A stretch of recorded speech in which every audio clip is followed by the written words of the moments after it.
we're going to do today is go on to what's arguably the most important example of this, which is the harmonic oscillator. And so we're going to talk today about the single degree of freedom of a harmonic oscillator, and it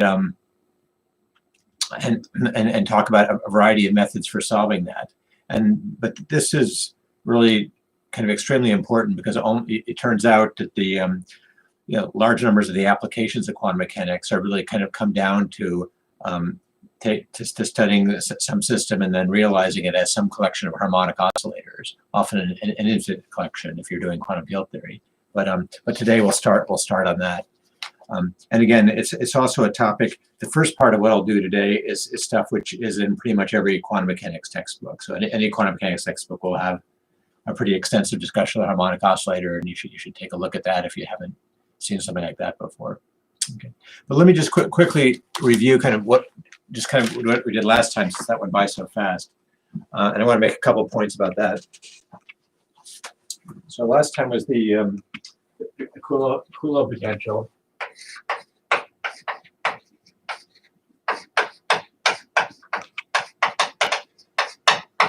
And in some sense, it's a straightforward problem that the Hamiltonian is minus h bar squared over 2m times the Laplacian, and then so that's the kinetic energy term, and then there's also the Coulomb potential term is minus a constant divided by the distance to the origin, so right this way, and then what you want to do, the way you want to solve this thing is you want to find E and psi E of Q vector such that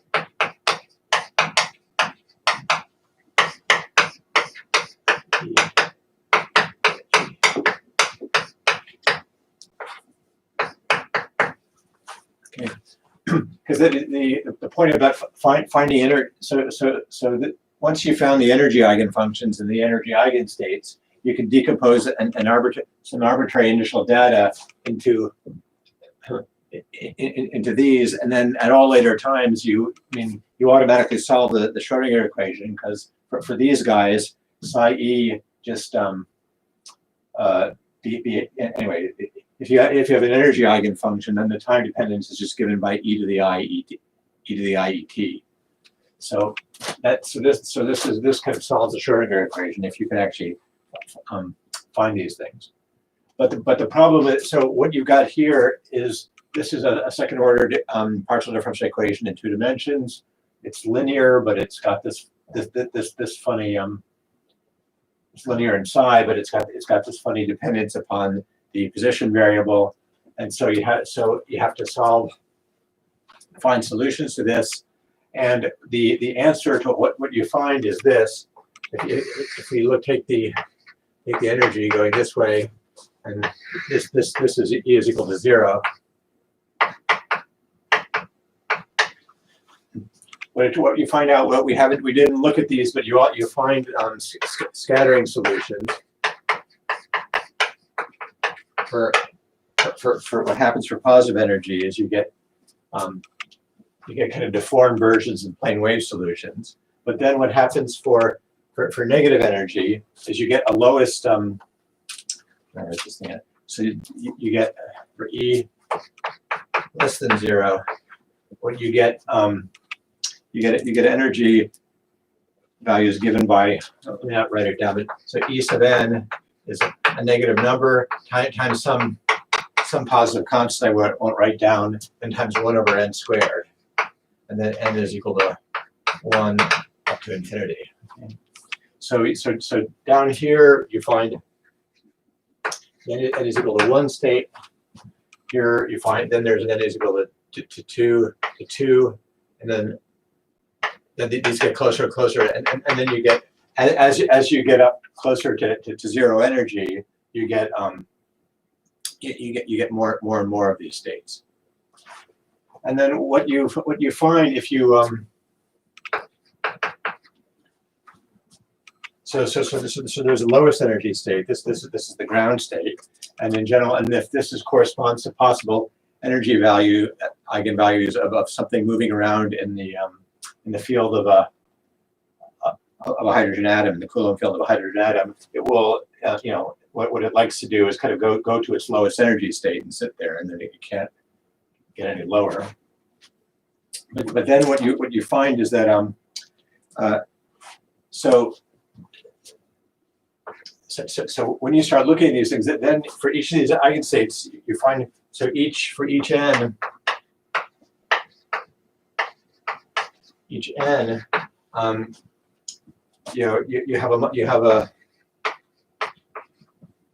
have a dimension. You have a what's called a multiplicity.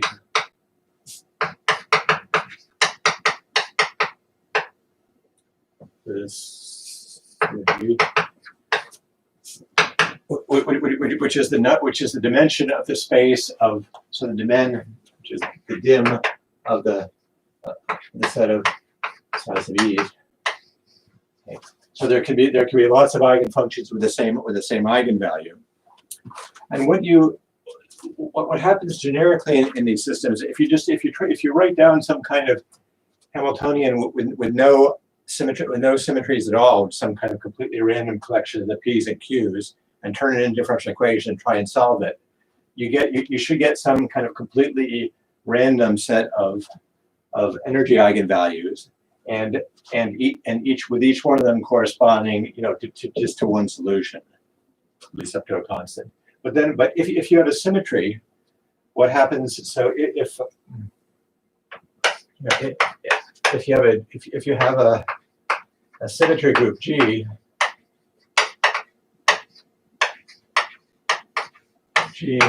then you have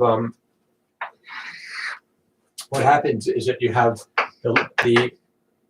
you have a representation of G on these states, and by symmetry here I mean that this that the group action, the action of the group of the system commutes with time evolution, so that you have the commutator of operators coming from the algebra of G and the Hamiltonian is 0. And so so when you have this kind of symmetry, then the set of E, so the set of then when you act on energy eigenstates with energy E, the fact that this commutes means that these operators are going to take you from one energy eigenstate with energy E to another energy state with energy E. They're not going to change the energy eigenvalue. Is a rep of G. And so then what you can do is you can use whatever whatever you've learned about the representation theory of G to study, to learn what all the different possibilities are for each eigenvalue. And so in this case, here we start out realizing that we have G is SO3, so we have three-dimensional rotations. So we expect, if you look at the energy eigenstates for fixed n, you can ask, which representation, what representation of SO3 is that? And so it's going to be labeled by the possible irreducible representations of SO3 that you know about, which are given by this integer angular momentum. It goes from 0 up to infinity. So what you find is that at n, the size, pretending let's see, and then here you find that at energy G E sub n, you get the rep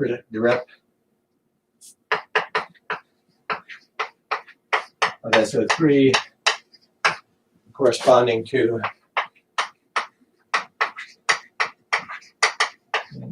to L is equal to 0, 1, 2, up to n minus 1. Okay.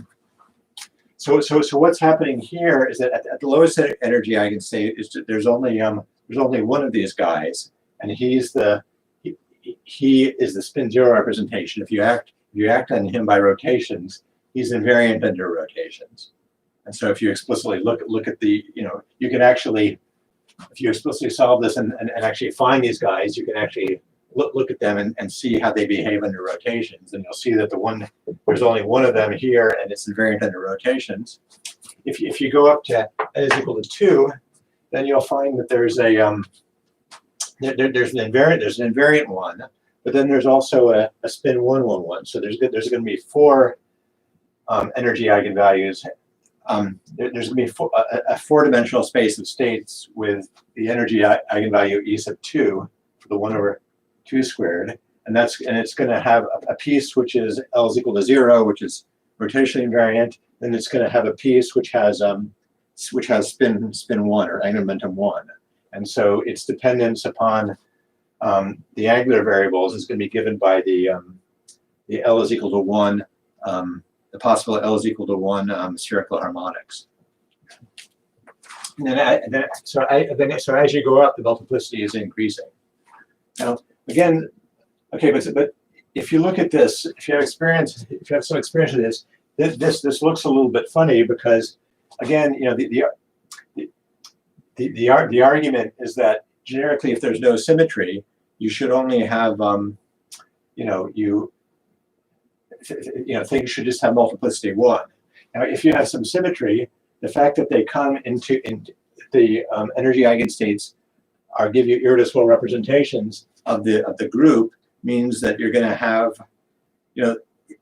if this group has representations that are of dimension bigger than 1, then you expect to see a higher multiplicity, corresponding to the spin 1, spin 1 here or higher spins there. But the funny thing that's happening about the Coulomb problem is that you're not just seeing, you expect generically just to see kind of one of these. So instead, what you're finding is that at this level 2, you've got a L is equal to 0 rotationally invariant state, and you've got an L is equal to 1 spin 1 state, and they have exactly the same energy. And one gets suspicious when you see this, that there's some kind of other operators which are relating these different things, and which are commuting with the Hamiltonian, and which explain why you have these bigger collections of energy eigenstates. And so that's what it turns out there's a somewhat a very subtle extra symmetry of this thing. So here, plus there's an extra SO3, which is much less obvious. This is the obvious one from rotations. There's a much less obvious SO3 symmetry, and that actually explains why you have different energy eigenstates of different spin, different angular momentum, all actually occur at the same energy. And so there's a fairly elaborate calculation to identify this SO3 and its generators, and to work out the implications of it. But that's the underlying structure. So this is this I think is a good example. You see, whenever you see one of these problems, the way you can think about exploiting the existence of a symmetry group is to look for what you know about the irreducible representations of the symmetry group, and realize that your energy eigenstates are going to be given by these things. And so everything you know about the irreducible representations of your symmetry group is going to tell you something about the possible energy eigenstates. So that's just the general thing. Okay, so I guess that's pretty much all. Maybe there's one last thing, and maybe let me just say this in words, or just another. We'll get to this later.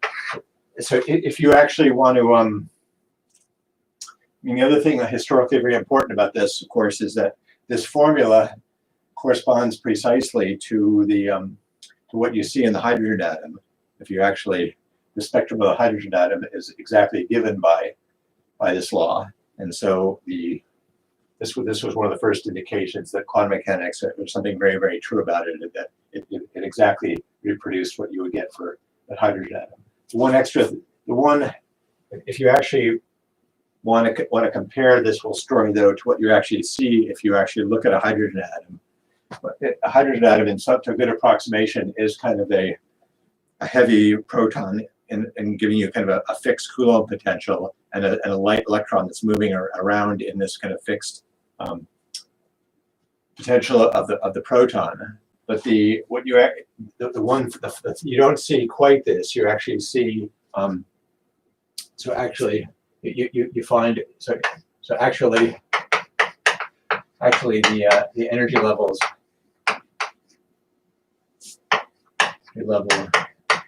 levels are doubled, and so what actually happens is that if you count how many states there are for each energy level, you find that there are actually twice as many as this would tell you, and so actually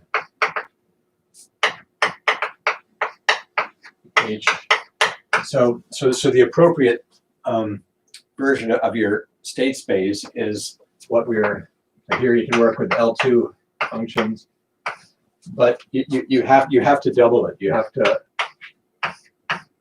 There's an extra kind of internal degree of freedom that for each of these states actually comes multiplied tensor by a C2. So there's actually two of them, and this is the phenomenon of spin, which we'll talk about.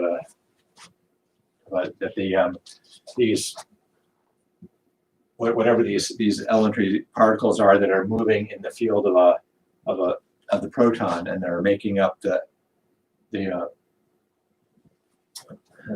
what you see in the hydrogen spectrum. They're not kind of the simple particles that we've been thinking about so far. They have this kind of extra degree of freedom, which we'll talk about that. We'll talk about that quite a bit in the second semester.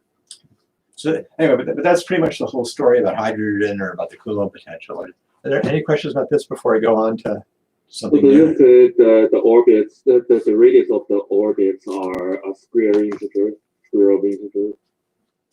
Well, there isn't a. I mean, these don't have a well-defined orbit. You say the energy is 1 over n squared. So if I just reverse it and view it as the radius.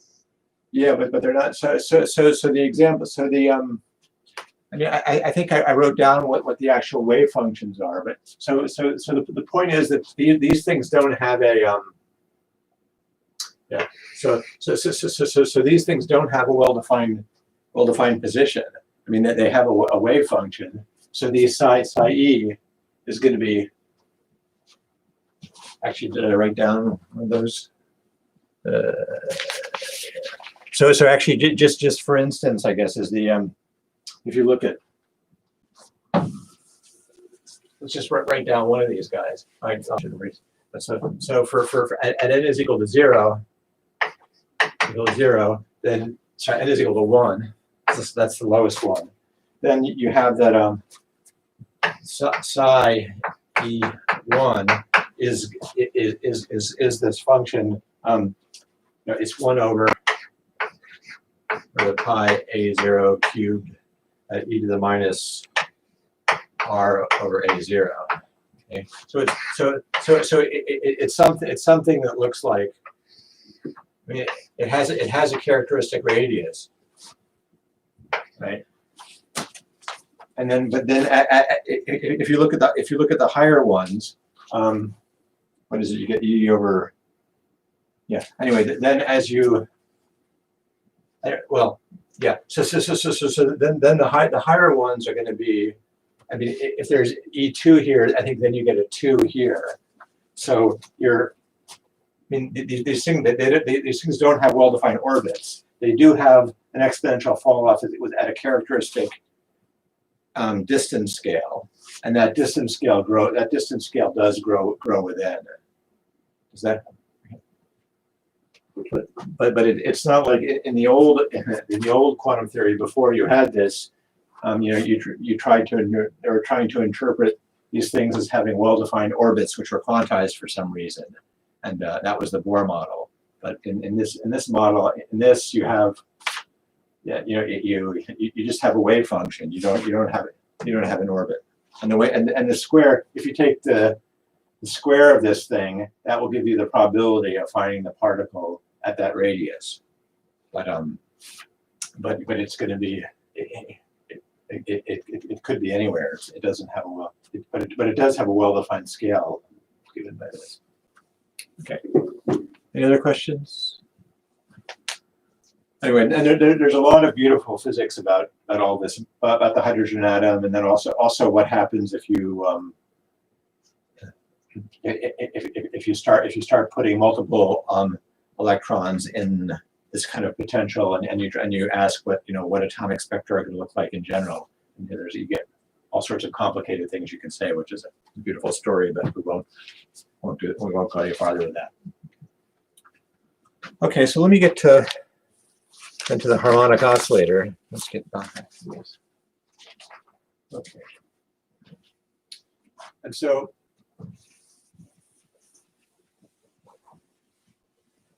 it's, let's see. Okay, so what happens, let me just do this. So the harmonic oscillator is just, so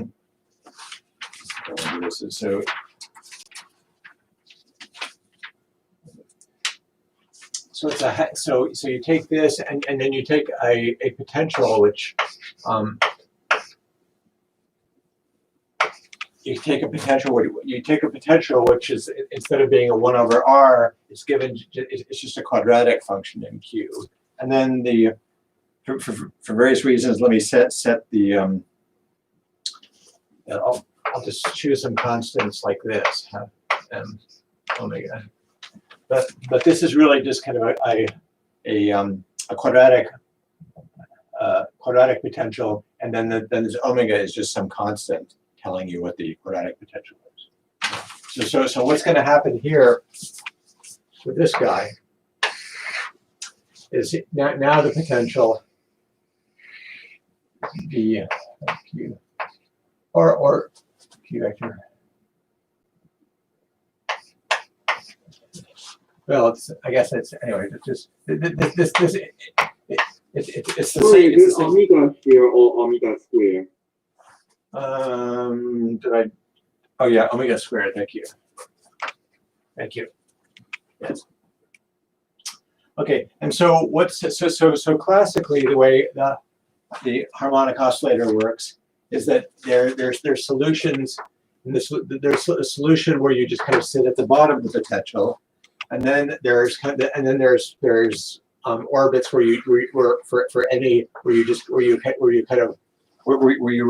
rotate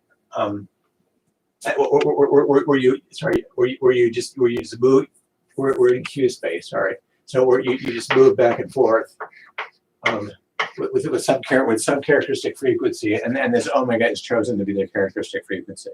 So that's what happens classically. But so what we're going to do here, though, is not. I'm not going to worry about solving this in 3 dimensions. And in 3 dimensions, you would have the same interesting story that you can go and try and find the energy eigenvalues and the energy eigenstates, and then you use the fact that SO3 acts on them, and you find exactly the same thing as in the as what I was trying to outline in the Coulomb story. You find that your energy eigenvalues decompose into things of different spin, and there's also some extra symmetry. It turns out for the harmonic oscillator in higher dimensions. That we'll see later. I think the harmonic oscillator in 3 dimensions has not just SO3 symmetry, but it actually has a U of 3 symmetry, where the unitary group of 3 dimensions. But I think we'll talk a lot about the harmonic oscillator with more degrees of freedom later. But the thing about this, what happens here is that this is so this is just the sum of dq1 squared plus, yes. Well, anyway, this just breaks up into the sum of pieces in Q1, Q2, Q3. This is also Q1 squared plus Q2 squared plus Q3 squared. So the Hamiltonian, you can write it as, it breaks up into a sum of three parts. One that only depends on Q1, one that only depends on Q2, one that only depends on Q3. So you can separate out the problem, is that you only really need to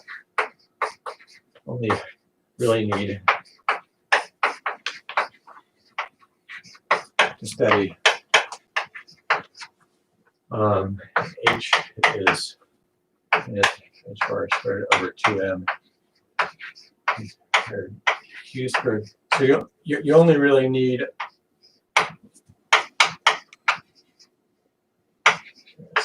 Q squared acting on L2 of R.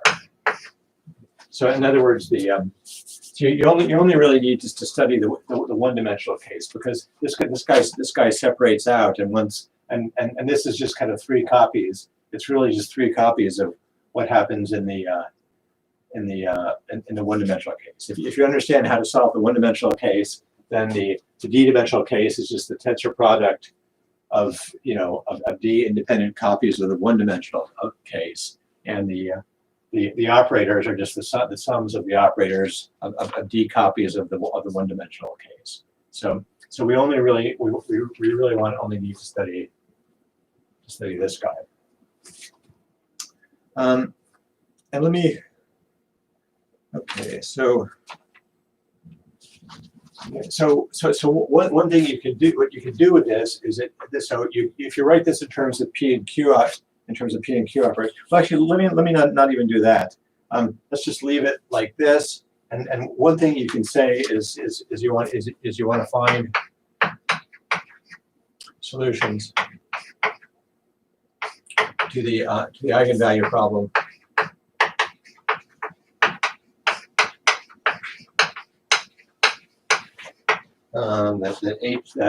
So this guy minus h bar over 2m plus half m omega squared q squared.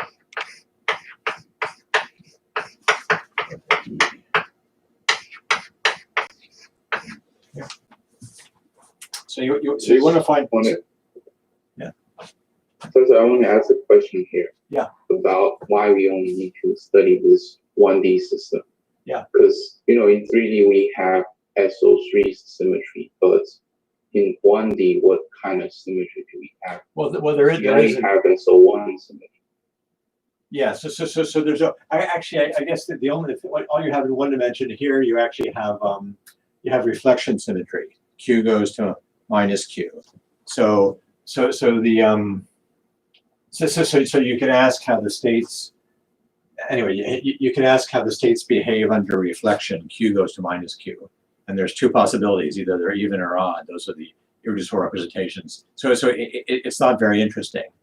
So is that a U1 symmetry? No. So here you have so here you have G is equal to a kind of I don't know if you should call it SO1 or O1 but let's say here you have an O1, but it's really just Z2, and so and I haven't really talked very much about these discrete symmetries, these finite group symmetries, but it's really just corresponds to the fact that you can decompose your wave functions. You can decompose your wave function to the ones that are even into an even piece and an odd piece. Okay, but now so here this is d is equal to 1. Now, once you start putting these things together, then you can then you'll get higher order terms. So in for d is equal to 2, you're going to get G is equal to O2. But O2 it has this kind of the Z2 of the components of O2, and it also has has an SO2 inside here. And so if you put two of these guys together, then you're going to have an SO2 action, and you can start asking, you can start looking at the structure of what you get by putting two of these together and see what you get from the SO2 action on it. And you'll find that that you can label states by by their weight and their SO2 by the integer representations of SO2. But we don't actually have anyway. But I actually wanted to talk about that in general later. So later on, I wanted to kind of develop a technology that if you have, but the general story is going to be that if you put together D harmonic oscillators, there's going to be a from this point of view, you can see that there's going to be an SOD symmetry, but it turns out that there's actually a bigger symmetry than SOD, which for very interesting reasons, which we'll talk about extensively, which is that there's actually a UD symmetry. So but we'll get to that later in the okay. Does that help here? Yeah, definitely. Okay. Thank you. Okay. And then just one other comment to make here is that here there's no the spectrum is just this discrete spectrum. There's no kind of scattering states or things. There's no states can't go off to infinity. They're always going to be localized because the energy is getting bigger and bigger as you go off to them, as you go farther away. So all of the anyway, so you can use L2 functions. You don't have to worry about what's happening off at infinity, and you're going to get this. The structure of this kind of problem is that you're going to get a discrete number of you're going to get solutions for discrete values of E, and so you get solutions for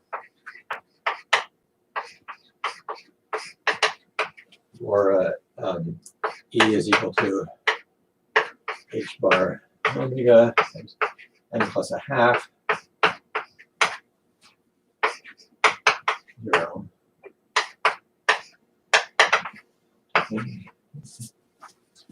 And I guess let me actually write down and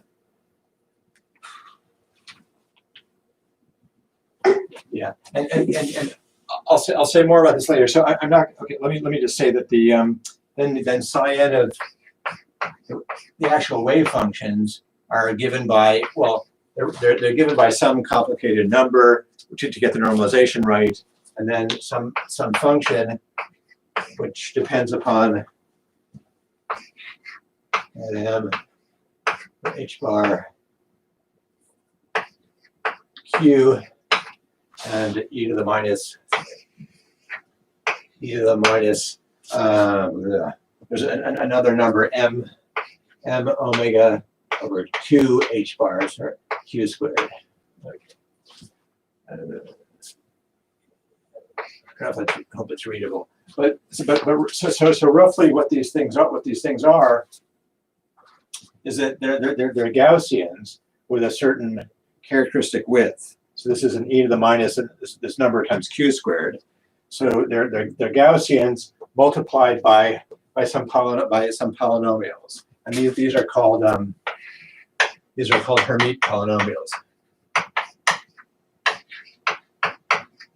So this is some kind of polynomial in this number times q times this Gaussian with this width m omega over 2 h bar, and that's what these things look like. And so as n increases, you just get the same kind of width thing here, but then multiplied by more and more higher and higher order polynomials.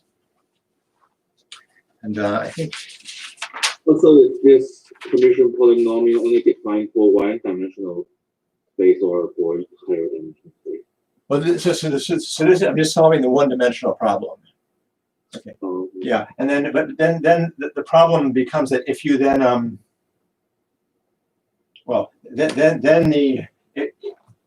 as you go to higher, if you try to analyze higher dimensions this way, then what happens is that the solutions in higher dimensions are given just by taking products of these guys, and so you're always going to have a piece which is e to the minus something times q1 squared plus q2 squared plus q3 squared. So you're going to have the same Gaussian, but then you're going to have some complicated story about, you know, what all the different possible. You have to choose an n for each direction. So you're going to have d choices of n, and you're going to have d choices of different Hermite polynomials, and you're going to multiply them all together and get some polynomial of 3 variables. So that's what it's got. That's what the solutions are going to look like. But the, you know, explicitly it just gets more and more complicated as you start picking all possible choices of different Hermite polynomials and multiplying them. You'll get it'll be some complicated thing, but they're all just kind of products of these guys for different ends. And but we'll say more. I mean, I'm going to analyze the higher dimensional case from a. I really want to start to see how to analyze it using the using the groups that we develop later. But you can kind of do it by hand just by seeing what happens when you multiply these things together. Okay, so I haven't. So what I haven't actually.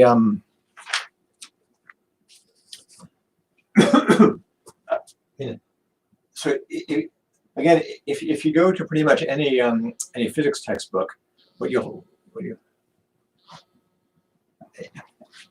you go to pretty much any physics textbook, what you'll find is the you'll find people starting with this equation, and then by some method or other deriving that these are the solutions to this differential equation. So you use the general properties of differential equations. Now, what I want to do is I want to use it. So this method, you know, it works nicely here, but you know, as you get anyway, there actually is an easier way to get the solutions than just by just by thinking about a second order, trying to solve the second order partial differential equation. And that's what I want to kind of develop the technology for doing that. And because the technology which we're going to develop is, you know, doesn't just allow you to avoid trying to solve this partial differential equation, but it also generalizes very, very nicely to all sorts of other problems. So that's the plan. Let's see what I want to do. Okay. Okay, so let's the story that I want to tell you now. Let me just say a few general things about it, and then we'll get into some more details. But we're going to so we're going back to the beginning of the problem and look at it from a different point of view. And then one of the things that we're going to get is we'll derive. Anyway, we can derive these guys and these energy eigenvalues very easily by a much simpler method than trying to solve an eigenvalue problem for a partial differential equation. So here's the other method. So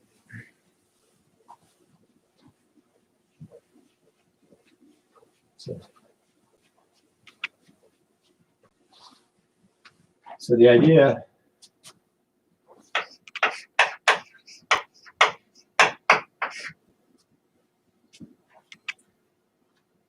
Okay. So there's various ways of saying is that instead of using so instead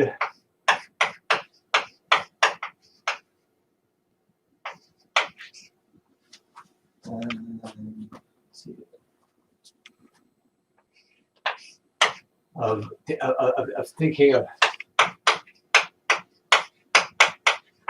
a phase space as R2. So with the basis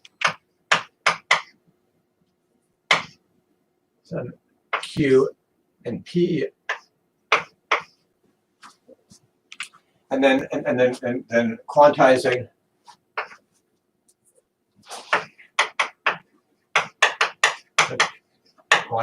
you know, getting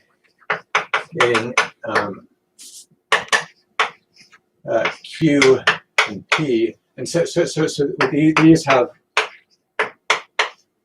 plus all brackets 1, then we, instead of quantizing these and getting QP is equal to I H bar 1, yeah, 1 operator, acting on, well, okay, what we want to do is instead, we're going to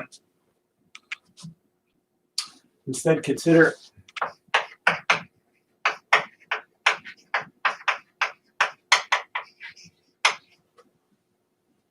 So what we're going to do, so remember that this phase space is a real vector, is a real vector space. You can, so we're always looking at real linear combinations of Q and P.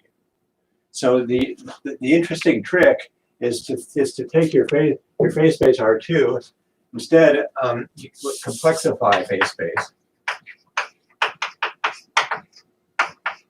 Phase space. So we're gonna think of the phase space not just as real linear combinations of this guy, but as possible. We're gonna look at complex linear combinations of these guys. That's what it says, and consider Q plus or minus IP. It turns out. So it turns out that if we put these guys together with complex coefficients in this particular way, that these variables Q plus IP and Q minus IP have they have very interesting, very simple Poisson brackets with each other, and all sorts of interesting things happen when you do this. And this is what we're gonna slowly see. And so I could have started from the point of view of classical mechanics and complexifying classical mechanics and complexifying the classical phase space and then doing quantization. But what I'm going to do is I'm going to go and do it from the other end, because actually it's because it's in some sense that what you get out of this is actually maybe more convincing than the starting point. So what we're going to do is we'll start from the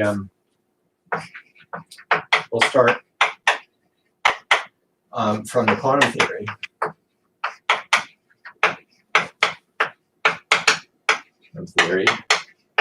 And then the idea is to consider, to define. Okay, and then so I think to simplify things at this point, what I'm going to do now is I'm going to set. I'm going to go back to I'm going to start with the same theory that I was talking about at the beginning, but to avoid carrying around all these crazy constants, we're going to choose H bar is equal to 1. That we can always choose by choosing by choosing our units. But but I'll also just you can also rescale things so that everything depends upon some combination of m and omega. But let's just you can rescale your variables so that m and omega are equal to 1. And this is just later if you want to find the general case, you can kind of just rescale your variables to get the general case. But in order to make all the formulas as simple as possible, I'm just going to set that equal to that now. Okay, and so what we're going to do is define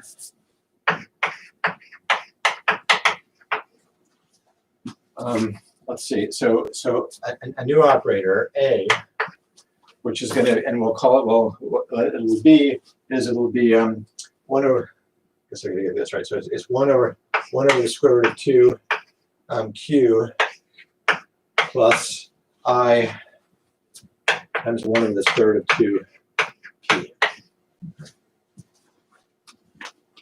So what we've done is now remember, this is a self-adjoint operator, and this is a self-adjoint operator, but this combination here is not self-adjoint. I mean, if this has real eigenvalues, this is real eigenvalues. The eigenvalues of this are definitely not going to be real, whatever they are. So you can't. Anyway, so this is not self-adjoint, but this is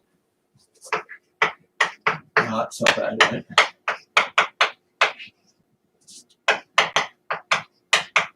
But it's adjoint. It has an adjoint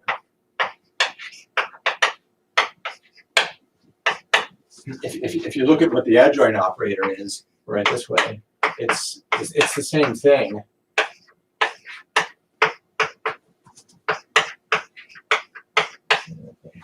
I mean, if you take, I mean, the I here, the adjointness relation, if you look at what the definition is for an adjoint operator, there's going to be a conjugation, so you just have to take this, if there are these two self-adjoint things, but with an I, you just have to take the I to minus I, and then it's going to be it'll be the adjoint operator. Okay, so the idea, so the idea is to study is to use these guys instead of Q and P, and we'll see they have all sorts of interesting properties. They don't behave when you're working with self-adjoint operators. What you often do is you often use the idea that they have real eigenvalues, and you can diagonalize them and use the eigenfunctions as a basis and write everything in terms of the eigenfunctions of your operator of some self-adjoint operator. Here, the problem is that since the operators are not self-adjoint, you don't have that nice theorem. These don't have real eigenvalues. They don't actually decompose. If you try and look for their eigenspaces, they don't decompose the space into into some direct sum of the eigenspaces. They have quite different properties. But in some sense, I mean, they're pretty simple gadgets. They're just this very simple linear combination of this thing. But the really nice thing about them is this. Let me start. So you can use this commutation relation and compute what happens if you take the commutators of these guys, and they have very simple commutation relations which are given by this.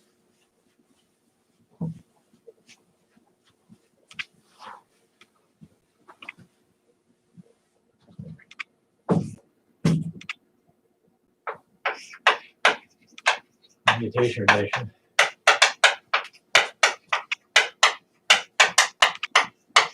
Well, of course, A commutes with itself, A dagger commutes with itself, but they also satisfy if you compute A dagger. What you find is that this you find that you get the identity operator. And so I won't work this out, but put Q plus IP in here, Q minus IP in here. Use the Heisenberg commutation relation. And you should get this. Okay, and then the other thing is that also, if you use these operators, you can always recover the Q and P operator from these guys. Okay, yeah. So you can use Q is equal to what 1 over the square root of 2 to A plus A dagger. Is that right? And P is minus I over square root of 2 A minus A dagger. Okay. So any problem which you had written in terms of the P and Q operators, you can turn into a problem about the A and A dagger operators, just using by this fact. And in particular, so H is equal to so setting M and omega to 1, then the Hamiltonian operator was 1/2 P squared plus 1/2 Q squared. And if you rewrite it in terms of A and A dagger, you find that this is A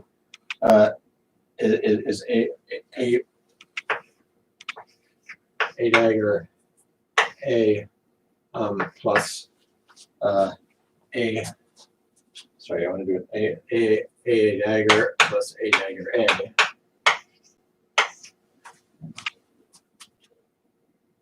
So 1/2.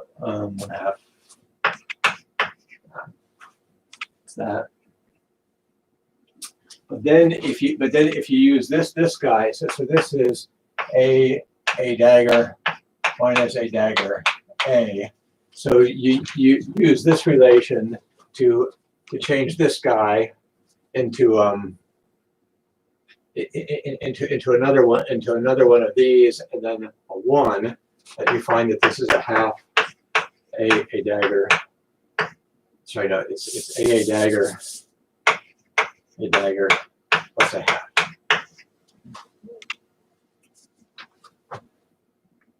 Okay.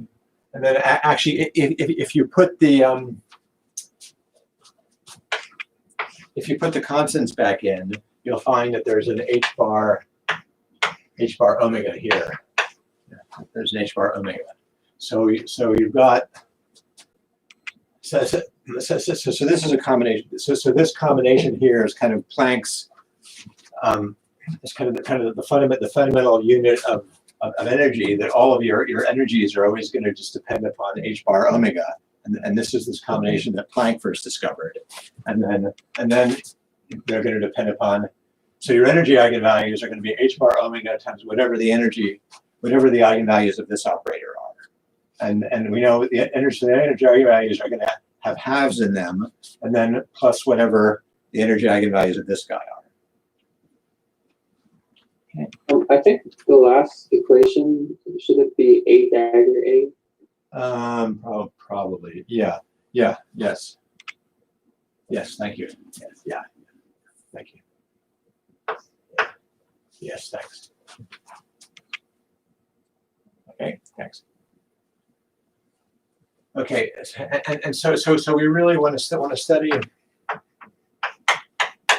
Okay, so the whole problem of diagonalizing, finding the energy eigenvalues is to find the E sub n, and want to find the eigenvalues of a dagger a. Okay, and so we're going to give this a name. So we're going to give this a name, which is we're going to call it n. It's going to have an interpretation as a number of something. So it's going to often be called the number operator.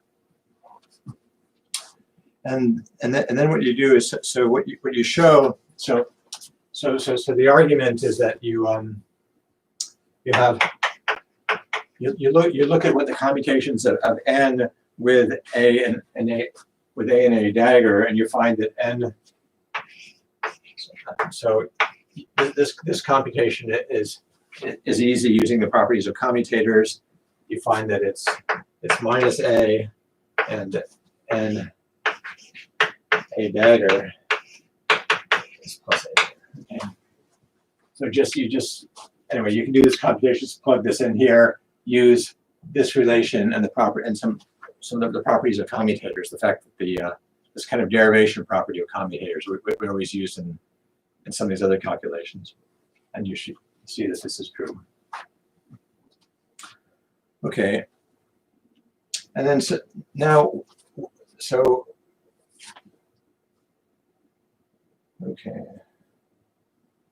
okay. So what you can do is notice this, that if you take let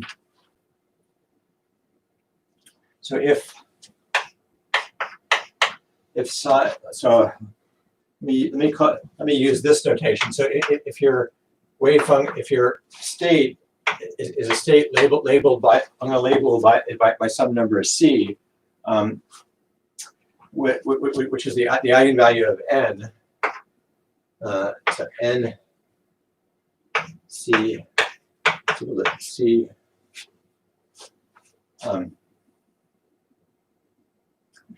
Yeah, it's equal to c. Okay. So n is self-adjoint. N actually is yeah. So n is self-adjoint. Yeah. Anyway, so this thing up to this problem of a half, and so you or n plus a half is self-adjoint. So you so you have this, and then but you have the fact that C A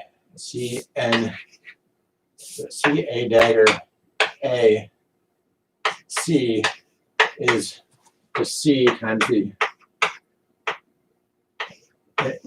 inner product, whatever the state is. And so, wait, sorry, I got this wrong. No, sorry. So this is this is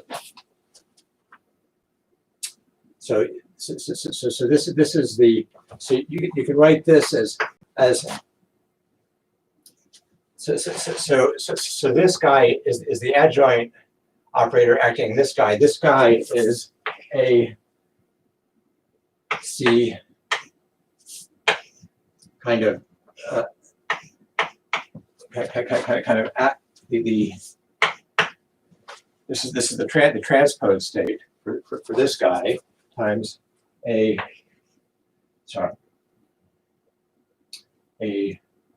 C. So the idea is that this has to be, and this is, it's also equal to C times C. This is a positive number. This is the norm squared of the state, and this is some number. But this guy is the state AC. It's the norm squared of this. So this implies this implies that C is greater than or equal to 0. Anyway, so just on very general principles of adjointness, you can say that the whatever this n operator is, he's going to have he has to have non-negative eigenvalues. That's one thing you do. Okay, then the other thing you can do to find the eigenvalues is you can show that. So you can use these relations to show that if that n a applied to C, so if again C is some kind of eigenvector for n, then you're going to have so it's going to be, let me actually just do this one. So it's going to be, you can write this as the NA commutator plus AN. Okay. Times C. So this is going to, this is going to be and this guy is going to be a minus A. So you're going to get a you're going to get A times minus 1 times C, okay, which is C minus 1 times AC. So what this is saying is that if you so C has eigenvalue C, then implies AC. If you operate with A, you'll have it. You'll still be an eigenvector, but you'll be an eigenvector with C minus, with n. The eigenvalue of n is C minus 1. So it's has eigenvalue C minus 1, and similarly, if you do the same thing with a dagger, you do the same argument, and you find that a dagger C has eigenvalue C plus 1. Okay. So that's what these commutation relations imply. Okay. So the terminology you have see for these things is that so here you say that A, well, A. So let me just kind of give you, inspired by this, let's just say some words, so that the so C is a number of quanta. Is a well. Now, actually, let's just say we're going to have C. So C will be. Well, I guess I better not try and say it that way. Sorry. So A is going to be often called a lowering or annihilation operator.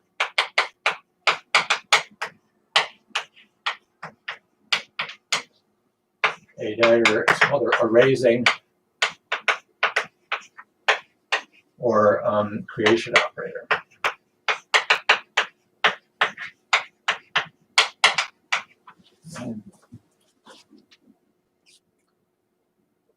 So the eigenvalues of this guy.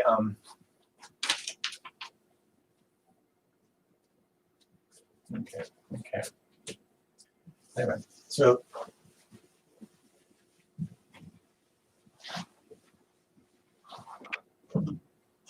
Okay. So what you have is you have, if you try and ask yourself, what are the possible eigenvalues of n?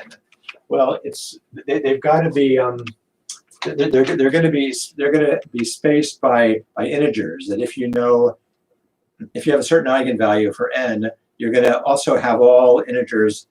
You're going to have all integral numbers below that by fixed integers, and all integral numbers above it by fixed numbers are possibilities. But you have that. So since C has to be positive, has to be non-negative. There must be a the lowest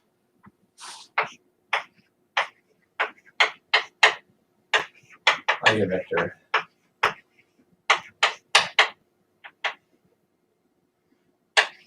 So there must be some eigenvector which has the smallest possible value of C, because the problem is that otherwise anyway, because otherwise if there wasn't, if you could keep going always, you would get to you would start to go negative at some point. Okay. And so what happens? Low with can I say that there is a eigenvalue, so that like there is an eigenvalue C, so that C minus 1 is not belonging to the. Yeah. And that can happen is you can find, and you can look so what you can do is you look for solutions. Here, A C is equal to 0. Okay. So you want to find. So anyway, what this is telling you is that the structure of these states is going to be they're going to be given by they're going to be spaced by integers, and there's going to be some lowest one, and the lowest one is the one where you can't go any lower. So it's the one that if you apply A to it, you don't get another one with a lower eigenvector, but anyway, but you get the 0 vector instead.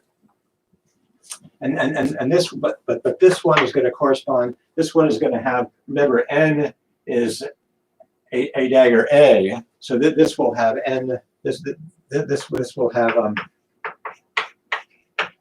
C is equal to 0. Because so a dagger A will also be 0.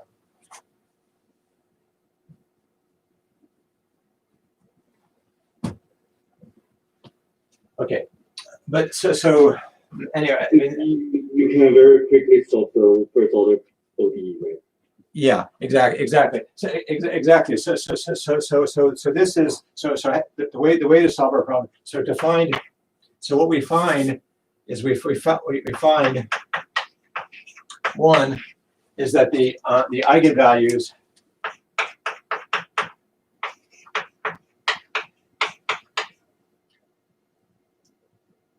Okay, let's just say it this way. So the states, the states, well, yeah, let me say it this way. So the energy eigenvalues, energy eigenstates are things that we'll call n with energy. So they're going to correspond to C is equal to n for n is equal to 0, 1, infinity, and the energy of this state h. So h n is going to be n plus a half. Remember that half egg. So the lowest one will have the n is equal to 0, 1. Will have energy 1/2, and then it'll go up from there. But I think as you're realizing, the point is that you can turn this into so to find. Okay, so this is just from the properties of this of H. We've determined, and from the commutation relations of A and A dagger, we've determined what the eigenvalues are, the energy eigenvalues. And then if we want to actually find these states, though, in the position representation, then what we can do is, instead of solving, so here's the idea. Just to,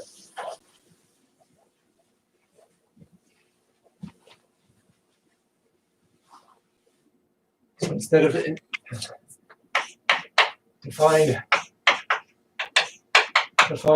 the energy, the eigenstates, the eigenfunctions, the energy.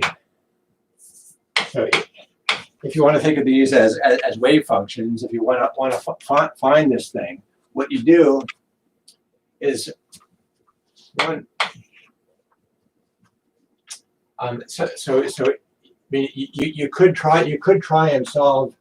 Well, anyway, what you do is you want to find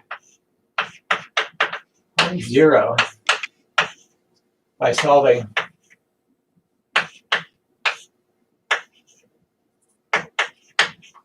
A 0 is equal to 0. But remember, A was the square root. So this is 1 over the square root of 2. Well, but it has Q plus minus IP. Minus plus, or how do I watch out? You have to define that. Yeah, define that as a plus. So plus Q plus IP. So you can write this guy. This guy is just Q plus I, and then this guy is a minus DDQ. Oh, sorry. So P is what is it? P is anyway. So this should turn out to be Q plus. Anyway, if you work this out, this is Q plus DDQ.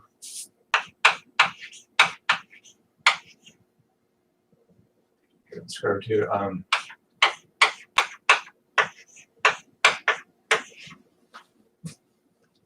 And so this is a much easier. So let's call it size 0.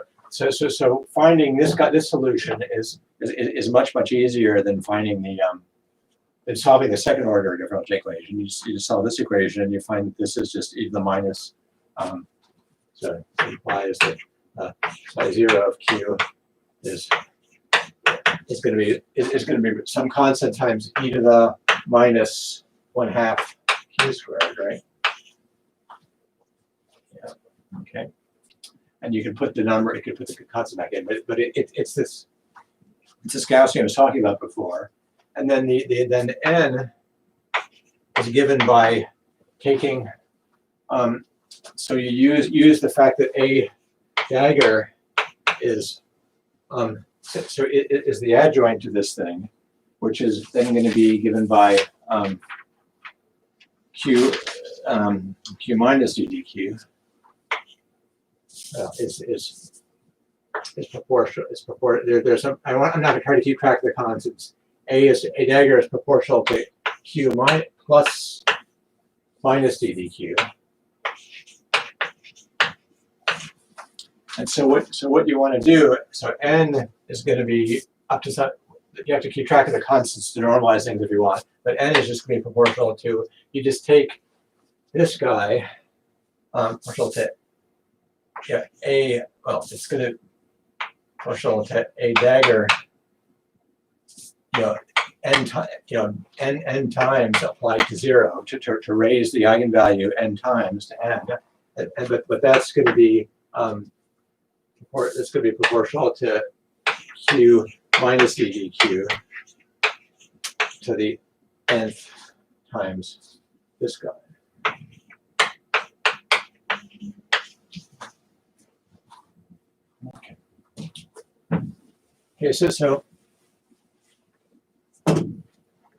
Okay, so this solves this problem. So and then what you find, if you go back and look at what's the definition of Hermite polynomials, well, Hermite polynomials are exactly what you get when if you do this. Okay, because if you differentiate this Gaussian by this, you're just going to you're going to get back to Gaussian with some polynomial in n, and that polynomial you get is going to be the Hermite polynomial. Okay, so that's that. Anyway, that's this. And so this is pretty much the standard story. So this recovers the standard story about these things. And what I want to, I think maybe let me just say, start on it. Take a couple minutes to start on this, and then next time this is where we'll pick up. So this is where I kind of stop with this is kind of the standard story you'll hear in every physics textbook. And the physics textbook is also, this is such a beautiful idea that pretty much every physics textbook will also, not just say that you should do the harmonic oscillator in terms of a partial differential equation, but define these annihilation creation operators and show you how to use them, because it's not remote. But it's basically the story. But we want to what we want to do is we want to go back. I think with this. Maybe it's better to just say this as to.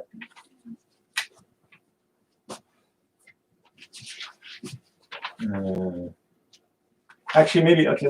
Maybe I think it's better if I stop here, though, a little bit. Well, anyway, let me just tell you a couple things about what we're going to do. Is that there's so next, maybe in detail next time.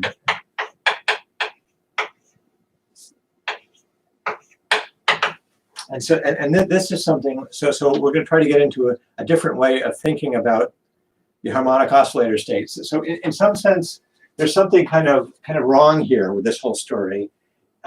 Aesthetically, is that we have these very simple states which have these very simple properties, but then when you express them as functions of Q, as n gets large, they become very, very complicated with these complicated polynomials with complicated terms, and so they look like so as functions of Q, these states look kind of complicated.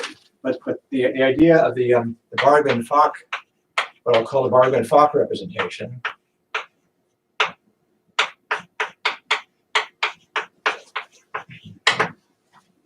is that use instead of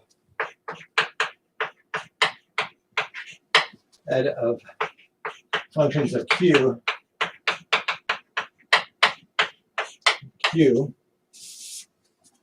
what we're going to do is define Z is equal to, let's see, I better get this right. So Z is 1 over the square root of 2 Q minus IP.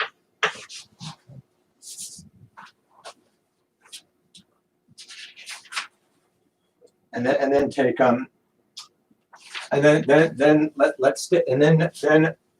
then take H to be equal to the space of polynomials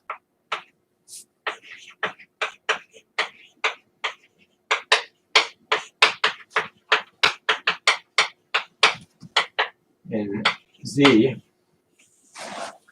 with the energy eigenstate with number value n is just going to be the monomial Z to the n. And then what we're going to do is we're going to have, what you find is that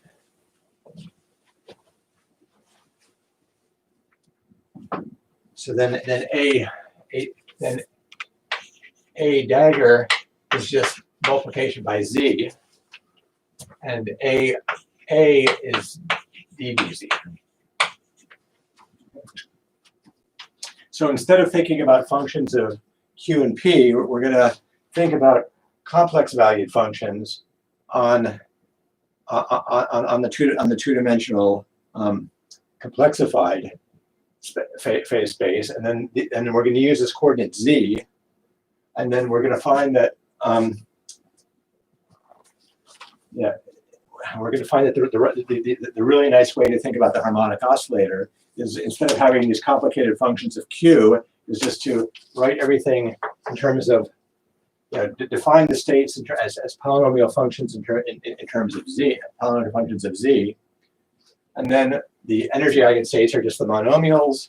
This guy is just a multiplication operator. This guy is just the differentiation operator. They have the right. You can check that these have the right commutation relations. And the only problem, the only kind of tricky thing about this is what is the inner product?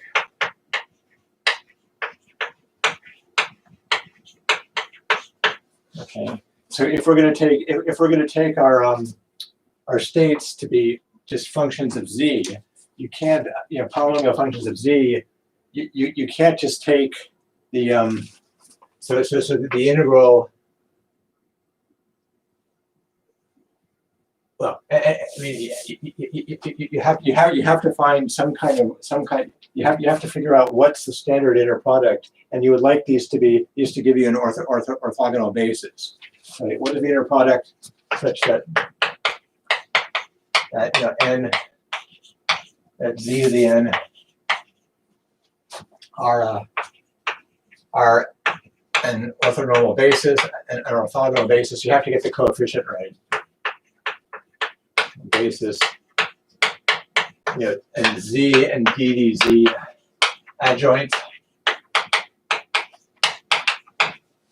And so there was kind of an independent discovery by lots and lots of people that there is a way to do this, and the way to do this is just to say that is to define, if you've got, if psi 1 and psi 2 are functions of Z, what you just do is you take one, define 1 over pi, and then you integrate psi 1 of Z and psi 2 of Z here, but you have to integrate it over the complex plane. It's a two-dimensional integral, so d2z. And then what you have to do is, if you multiply these together, you're going to have some kind of polynomial, so it's growing off at infinity. So you have to put in this factor of e to the minus z squared. And so this makes these integrals. So then this makes these integrals well defined, and you can check that this makes the monomials then give you an orthonormal base, properly normalized. The monomials give you an orthonormal basis, and these two operators are adjoint operators to each other. So the one kind of tricky thing that's going on here, if you do this gives you a beautiful story about what the states look like. They're just functions of polynomial functions in Z, but you have to be careful. The tricky thing is that the inner product becomes a bit funny here, which is this. And so this is what I'll pick up next time, and we'll start talking a lot about this next time, and like there's some obvious questions about this. What's the relation if you have a function given as a polynomial in Z? How do you get it as a function of Q? Or if somebody gives you it as a function of Q, how do you get the polynomial in Z? And how to go back and forth. So the factor e to the power minus c squared. Does that mean that those sides can give you a SO3 representation? So this has nothing with it. So this is just they're just one Z. Yeah, I know, but I mean this kind of formula is quite similar to the SU2 representation for okay, maybe to say something about this is so the so what you find is that this but remember when we did this for SU2, this is so let me just kind of say that, since you noticed that it's great, so for d degrees of freedom,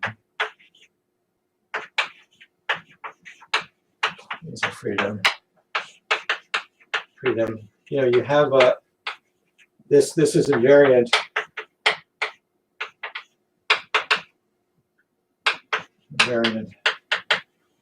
under G is equal to U of D. Okay. So in the case, so here, what you've seen here, there's just one.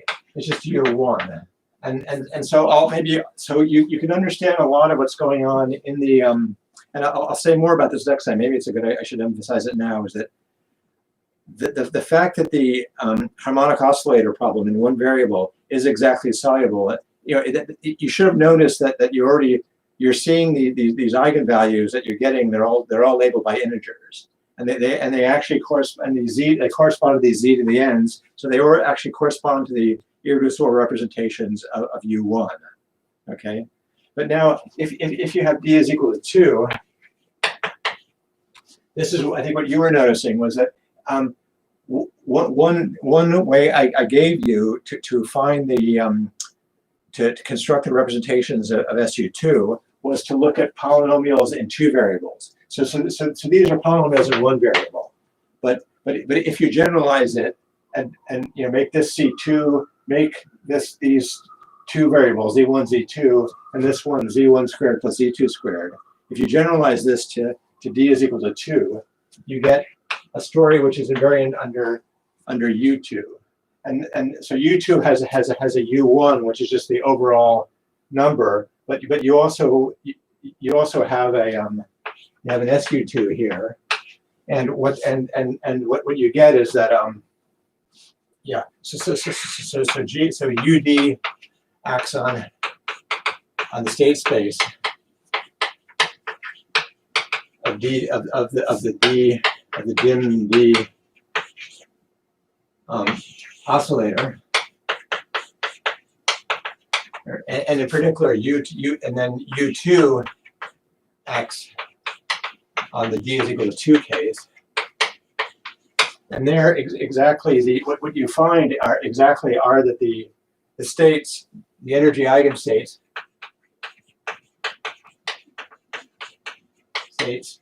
are SU2 rings. Okay. So what happens in the D is equal to 2 case is that you get exactly back to this construction you've already seen.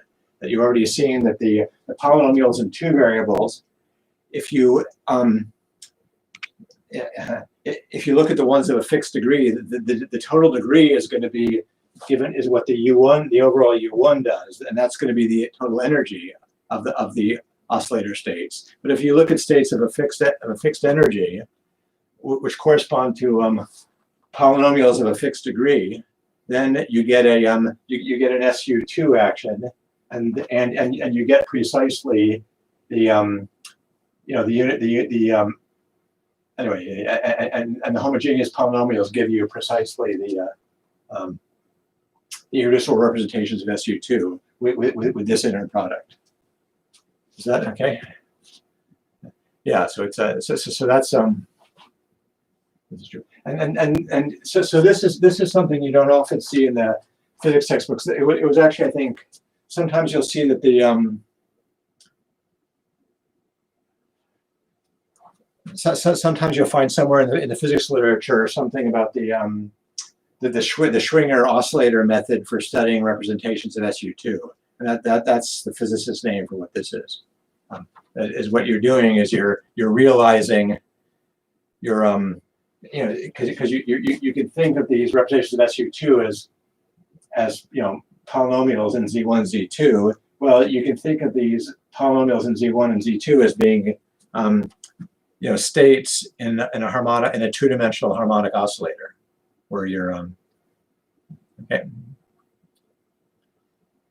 okay. So I think I better stop this here, and so I'll pick up this again. So this is called the Bargmann. So this way of talking about states with this as functions of Z, and with this inner product is called the Bargmann-Fock representation, and we'll start with that next time. Okay. Any other questions right now? Okay, I'll stop now, and again, come back in a minute if you want to talk longer about something. Okay. Okay. Bye now. Thank you. Bye.